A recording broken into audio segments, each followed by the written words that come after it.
Bonjour. Alors là, j'aimerais parler aujourd'hui du traumatisme des étiquettes parce que je suis pas vraiment d'accord avec.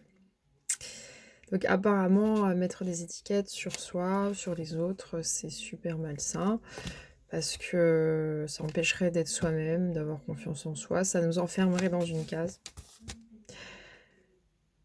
Sauf que, comme dirait le sociologue Bernard Lahire, l'identité, c'est quelque chose de pluriel.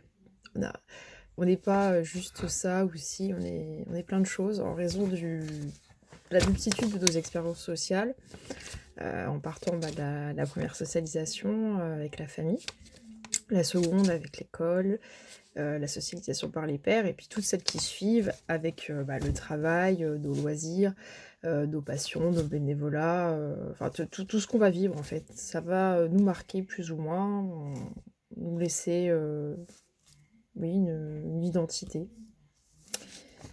Donc forcément, nous avons plusieurs étiquettes pour former notre personnalité. C'est c'est ça qui fait ce qu'on est, ce que nous sommes. Et puis, les étiquettes, ça permet aussi, enfin moi je pense, de mettre des mots sur les mots qu'on peut ressentir, sur le manque de compréhension des autres, et de comprendre soi-même ce qu'on a. Donc ça peut être, je sais pas, une maladie, ça ça peut être,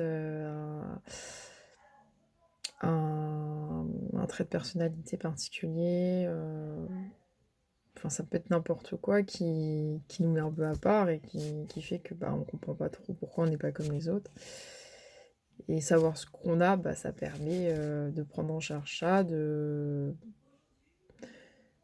y a pas forcément de traitement, mais de mieux le vivre. Parce que quand on comprend ce qu'on a, enfin, je sais pas, ça me semble plus rassurant.